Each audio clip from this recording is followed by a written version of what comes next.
নমস্কার, আমি ডক্টর সপ্তর্ষি ঘোষ। আমি একজন consultant clinical oncologist, hope and heal cancer হসপিটালের। নমস্কার, আমি ডক্টর সুদীপ হালদার। আমি surgical oncologist, hope and heal cancer hospital. নমস্কার, আমি doctor Bishal Mukherjee, cancer surgeon, hope and heal cancer hospital. আজকে আমরা basically world ovarian cancer day 8th of মেতে, এবং আজকে আমরা ওভারিয়ান ক্যান্সারের উপরে কিছু ডিসকাশন করব। তো সবার প্রথমে ওভারিয়ান ক্যান্সারের কিছু রিস্ক ফ্যাক্টরের বিষয়ে ডক্টর বিশাল আমাদেরকে আলোকপাত করবেন। তো ওভারি ক্যান্সার আমাদের দেশে কমন গাইনোকোলজিক্যাল ক্যান্সারগুলোর মধ্যে একটা, এবং ওভারি ক্যান্সারের ভেতরে আমরা যেটা নর্মালি পাই সেটা হচ্ছে যে ফ্যামিলি হিস্ট্রি বলতে কোনো আমাদের পেশেন্টের বাড়ির লোক যারা, মানে মাসি হোক, মা হোক বা দিদা হোক, তাদের ফ্যামিলিতে যদি কোনো ওভারি ক্যান্সার থাকে, তাদের দেখা যায় যে সেই পেশেন্টগুলোর chances of developing a ovary cancer is more. এছাড়া শুধু ওভারি ক্যান্সার থাকলেই যে ওভারি ক্যান্সার হতে পারে তা নয়। এছাড়া যদি বাড়ির ভেতরে কারোর প্রস্টেট ক্যান্সার থাকে কোনো মেল মেম্বারের, বা কারোর যদি ব্রেস্ট ক্যান্সার থাকে, যেটা ফিমেলদেরও হতে পারে, মেলদেরও হতে পারে, সেই ক্ষেত্রেও কিন্তু ওভারিতে ক্যান্সার হওয়ার সম্ভাবনা, রিস্ক ফ্যাক্টর হাই। সেই ক্ষেত্রে খুব ইম্পর্টেন্ট হচ্ছে একটা জেনেটিক টেস্ট। অর্থাৎ এখন আমরা আমাদের হসপিটালে রেগুলারলি পেশেন্ট পাচ্ছি এবং জেনেটিক টেস্টিং করাচ্ছি, যেই ক্ষেত্রে আমরা বুঝতে পারি যে একজন পেশেন্টের কত পার্সেন্ট চান্স আছে to carry that risk factor in their family. যদি দেখা যায় যে ওই জেনেটিক মিউটেশনটা প্রেজেন্ট আছে, তাহলে কিন্তু এফেক্টেড না হলেও ওনার বাড়ির কিছু ফ্যামিলি মেম্বার, যেমন ডটার্স অ্যান্ড সানস, বা ওনার যিনি বোন আছেন তার ছেলেমেয়েরা, তাদেরকে কিন্তু একটা স্ক্রিনিংয়ের মধ্যে দিয়ে যেতে হবে। তো এবার আমরা আসব যে এই ওভারিয়ান ক্যান্সারের ট্রিটমেন্ট বা কীরকম কী সিমটমস হতে পারে এইসবের উপরে। তো বেসিক্যালি ওভারিয়ান ক্যান্সারের সিমটমসের মধ্যে যেটা হয়ে থাকে, যে ওভারিয়ান ক্যান্সার কিন্তু খুব সাইলেন্ট কিলার ডিজিজ। জেনারেলি যে খুব ওভার্ট সিমটমস থাকে তা থাকে না, কিন্তু জেনারেলি একটা পেটে ডাই হওয়া, পেটটা ভারী হয়ে যাওয়া, বা ফুলে যাচ্ছে, বা পেটের মধ্যে জল জমছে, এইগুলো কিন্তু ওভারিয়ান ক্যান্সারের সাইনস অ্যান্ড সিমটমস। তো এটা বোঝাটা খুব ডিফিকাল্ট।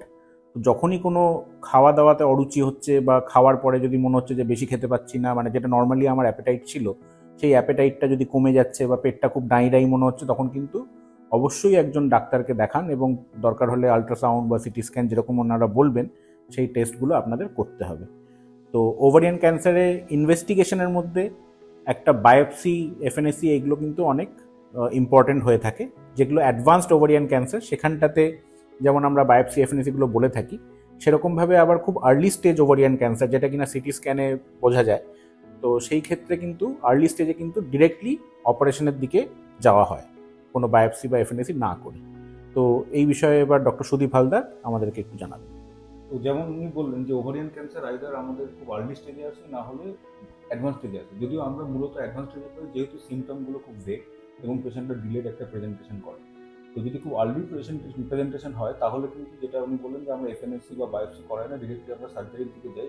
বা যদি পরবর্তী ক্ষেত্রে যখন এফএনএসি বায়োপসির পরে কেমোথেরাপি পার্টে উনি আবার পরে বলবেন যে তারপরে যদি আমরা অপারেশন করি, তো অপারেশনের যে পরিমাণ, সেটা হচ্ছে যে একটা সাইটোরিয়াক্টিভ সার্জারি। মানে ওভারিয়ান ক্যান্সারের একটা মেন পার্ট হচ্ছে যেখানে যেখানে টিউমার বা আমরা সাসপিসিয়াস জায়গা রাখছি, সেই জায়গাগুলোকে আমাদের বাদ দিতে হবে।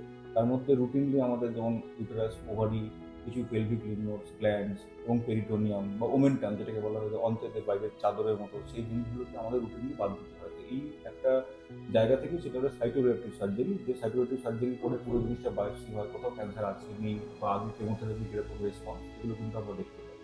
তো এই অপারেশনটার পরিমাণটা ডিপেন্ড করে যে কোন কোন জায়গায় রয়েছে, এবং কিছু কিছু ক্ষেত্রে আমাদের এই অপারেশনটা এই জায়গা থেকে লিমিটেড না হয় আরও কিছু বড় অপারেশন করতে হতে পারে। যেটা ডক্টর বিশাল মুখার্জি বলবেন যে এছাড়া কোথাও অন্ত্রের মধ্যে গেলে আমরা কীভাবে এটাকে ম্যানেজ করবো বা অপারেশন করবো। তো যেমন উনি বললেন, সেটা হচ্ছে যে রোগটা যেখানে যেখানে থাকবে আমাদের সব জায়গাটাকেই অপারেশনের সময় বাদ দিতে হবে, যাতে অপারেশনটা শেষ হবার সময় আমরা চোখে কোনো ডিজিজ না দেখতে পাই। সেই ক্ষেত্রে অনেক সময় এরকম দেখা যায় যে টিউমারের কিছু ডিপোজিট অন্ত্রের ভেতরে আছে, সেই ক্ষেত্রে আমাদের অন্ত্রেরও কিছু সেগমেন্ট কেটে বাদ দিতে হয় এবং আবার নতুন করে সেটাকে জোড়া লাগাতে হয়। কিছু সময় দেখা যায় যে লিভারের ওপরে একটা ডিপোজিট আছে, সেই ক্ষেত্রে লিভারের একটা ক্যাপসুল আমাদের এর সাথে বাকি টিউমারের সাথে ওগুলোকে বাদ দিতে হয়। তো এরকম এই ওটিটা ইউজুয়ালি একটা লম্বা ওটি, it takes time. So around 5 to 6 hours এই অপারেশনটা পুরো পদ্ধতিটা কমপ্লিট করতে লাগে, এবং উদ্দেশ্য এটাই থাকে যাতে অপারেশন শেষ হওয়ার সময় আমরা ডিজিজ ফ্রি অ্যাবডোমেন ক্লোজ করতে পারি। তারপরে আমাদের বায়োপসি রিপোর্ট দেখে পরবর্তী কেমোথেরাপি ডক্টরের কাছে আবার পাঠাতে হয়। তো এবার কেমোথেরাপি বিষয়ে যেটা আসবো সেটা হচ্ছিল যে আমাদের দেশে মোস্টলি ওভারিয়ান ক্যান্সারগুলো একটু অ্যাডভান্স স্টেজেই পাওয়া যায়, এবং সেগুলোতে তাই জন্য মানে ম্যাক্সিমাম পেশেন্টেরই আমাদের কেমোথেরাপিটা লেগে থাকে। জেনারেলি আমরা দুভাবে ট্রিটমেন্টটা করতে পারি। যেগুলো লোকালি অ্যাডভান্স থাকে, যে প্রথমেই দেখে মনে হচ্ছে যে পুরোটা হয়তো বার করতে অসুবিধা হতে পারে সার্জারি করে, সেক্ষেত্রে আমরা 3টে কেমো আগে দিই, তারপরে অপারেশন হয়, তারপরে আবার 3টে কেমো হয়। আর অনেক সময় মনে হয় যে না, এটা আপফ্রন্ট অপারেশন করা যেতে পারে, যে প্রথমেই অপারেশন করে পুরোটাকে বাদ দিয়ে দেওয়া যেতে পারে, তো তখন ওরা আগে সার্জারি করে, তারপরে আমরা 6টা কেমো দিয়ে থাকি। এই কেমোগুলোতে কিছু সাইড ইফেক্ট থেকে থাকে, যেমন কিনা চুল উঠে যাওয়া, একটু গা বমি ভাব হওয়া, খাওয়া দাওয়ার অনিচ্ছা হওয়া, বা কোনো মানে ইনফেকশন হওয়ার চান্সটা বা পেচ্ছাপে ইনফেকশন হওয়ার চান্সগুলো একটু বেশি থাকে।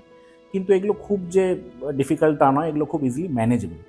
এবং এখন মানে যেরকম টাইপের আমাদের অ্যাডভান্সড ট্রিটমেন্টস হচ্ছে, তাতে এখানটাতে নতুন অ্যাডভান্সমেন্ট বলতে হচ্ছিল যে কিছু টার্গেটেড থেরাপি ইনজেকশন থেকে থাকে। বিভাসিজুম্যাব বলে একটা ইনজেকশন আছে, যেটাতে হয়তো এই রোগটা ফিরে আসার একটু অ্যাডভান্সড পেশেন্টসে এগুলো ইউজ করা হয়ে থাকে। স্টেজ 3 বা স্টেজ 4 ওভারিয়ান ক্যান্সার যেগুলো কিনা অপারেট করা গেছে, সেইগুলোতে আমরা এটা ইউজ করে থাকি, এবং সেটাতে এই রোগটা ফিরে আসার চান্সটা অনেকটা কম করে। তার সঙ্গে সঙ্গে এখন যেটা এসছে সেটা হচ্ছিল যে, যেটা ডক্টর বিশাল আগে বললেন, যে আমরা কিছু মিউটেশন টেস্টিং করে থাকি। BRCA বলে একটা মিউটেশন টেস্টিং হয়। তো ওই মিউটেশন টেস্টিংয়ে কিন্তু যদি BRCA মিউটেশন পজিটিভ হয়ে থাকে, তাহলে কিন্তু বেশ কিছু ট্যাবলেট ওষুধ এখন নতুন এসছে, যেটা কিনা আমরা পার্প ইনহিবিটর বলে থাকি। পার্প ইনহিবিটরে এর মধ্যে অনেকগুলো ট্যাবলেট থাকে, যেগুলো আমরা এই BRCA মিউটেশন বা এই মানে যেগুলো জেনেটিক ভাবে মানে ওভারিয়ান ক্যান্সারটার রিস্কটা বেশি থাকে, সেই সব পেশেন্টে আমরা এই পার্প ইনহিবিটর কিন্তু ইউজ করে থাকি, যেটা কিনা এখন রিসেন্ট মানে অ্যাডভান্সমেন্ট। আমি মানে অ্যাজ এ মেডিকেল অঙ্কোলজিস্ট আমি ডক্টর বিশাল এবং ডক্টর সুদীপের কাছে এটা জানতে চাইবো যে হাইপেক বলে একটা নতুন পদ্ধতি আছে, তো সেই জিনিসটার কতটা তাৎপর্য আছে আমাদের এই ওভারিয়ান ক্যান্সারে, এবং সেটা কি খুবই আবশ্যক নাকি সব কেসেই আবশ্যক, না কি ব্যাপার, সেইটা আমি একটু ওনাদেরকে বলবো আলোকপাত করতে। মানে মেইন হাইপেক মানে হচ্ছে একটা গরম মানে হাই হিটের একটা কেমোথেরাপি, যেটা অপারেশনের পরে আমরা দেওয়ার একটা পদ্ধতি করতে পারি।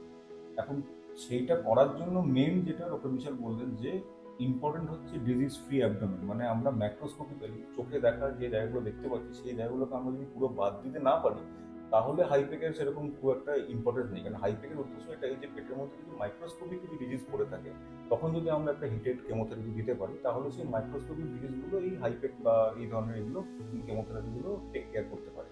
তো সেটা তখনই পসিবল যখন আমরা পুরোপুরি ডিজিজটা আমরা ম্যাক্রোস্কোপিক ডিজিজগুলো বার করতে পারছি। হ্যাঁ, ডেফিনেটলি তার কিছু আপকামিং ডেটা আছে, এভিডেন্স রয়েছে, যেখানে কিছু কিছু সার্ভাইভাল অ্যাডভান্টেজ হয়তো আছে, কিন্তু সেটার সুবিধার মধ্যে সেটা কিছু অসুবিধা রয়েছে। কারণ তার জন্য একটা ডেডিকেটেড একটা পুরো টিম দরকার, একটা GI complete GI surgery team, তার 24 আওয়ার্স তার মানে ব্যাপ্তি থাকা দরকার, এবং তার অ্যানাস্থেটিক কমপ্লিকেশন থেকে শুরু করে, যেহেতু কেমোথেরাপি দেওয়া হচ্ছে, অন্ত যদি অ্যানাস্টোমোসিস করা হয়, তার বিভিন্ন রকম সাইড এফেক্ট ম্যানেজ করাটা অনেক বেশি ইম্পর্টেন্ট রাদার দ্যান এই হাইপেক প্রসিডিওরটা। তো এই জিনিসটা কমপ্লিকেটেড, তার আপকামিং রোল আসছে, এবং ডেফিনেট কিছু আমরা রোল এভিডেন্স আমরা দেখতে পাচ্ছি, বাট স্টিল মানে আমার মনে হয় যে ডিজিজ ফ্রি অ্যাবডোমেন বা ম্যাক্রোস্কোপিক সার্জারি যেটা, সেটা খুব ইম্পর্টেন্ট। হাইপেক করা হোক বা করা না হোক, হ্যাঁ যদি এর পরে হাইপেক করা যায় তাহলে হয়তো কিছু বেনিফিট আমরা পেতে পারি। তার মানে বেসিক্যালি যেটা আমরা বুঝতে পারছি সেটা হচ্ছিল যে হাইপেক এরকম কিছু নয় যেটাতে এই ক্যান্সারটা ফেরত আসবে না বা একদম পুরো কিওর হয়ে যাবে, এরকম কোনো ম্যাজিক ওয়ার্ড কিন্তু এটা নয়। এটা হচ্ছিল 1 নম্বর যেটা বোঝা যাচ্ছে, এবং সব পেশেন্টের কিন্তু হাইপেক দরকার হয় না। এই দুটো জিনিস যেটা আমি ওনাদের সঙ্গে কথা বলে যেটা বুঝতে পারলাম, এই দুটো জিনিস খুব ইম্পর্টেন্ট। এবার আমি ডক্টর বিশালের কাছে জানতে চাইবো যে এখন আমাদের এখানে রোবোটিক সার্জারির একটা নতুন একটা খুব মানে আপরাইজিং হয়েছে, যেটা কিনা অনেক পেশেন্টরা বা অনেক ডাক্তারেরা বলে থাকেন, এবং আমরা জানি যে খুব নামকরা বেশ কিছুজন ডাক্তার আছেন, আমার কিছু বন্ধুগণও আছে, তো তারা রোবোটিক সার্জারি করছে। তো সব পেশেন্ট কি রোবোটিক সার্জারিতে মানে রোবোটিক সার্জারির ক্যান্ডিডেট হয়? কোন পেশেন্ট আমরা রোবোটিক সার্জারির জন্য ভাববো বা কোন পেশেন্ট করব না, সেইভাবে যদি একটু বলেন। আমরা যদি মানে রোবোটিক সার্জারি এখন মানে সব ফিল্ডেই আসছে, তো আমাদের ক্যান্সারের ক্ষেত্রে কিন্তু এখন অবধি এস্টাবলিশড রোবোটিক সার্জারির রোল পুরোপুরি সিএ ওভারি বা সিএ সার্ভিক্স, যেখানে আর্লি স্টেজ সার্ভিক্স, সেখানেও কিন্তু পুরোপুরি রোবোটিক সার্জারির রোল এখনও আসেনি। অর্থাৎ এরকমও দেখা গেছে কিছু কিছু ক্ষেত্রে যে সিএ সার্ভিক্সের ক্ষেত্রে ল্যাপ্রোস্কোপিক বা রোবোটিকের role inferior than open surgery.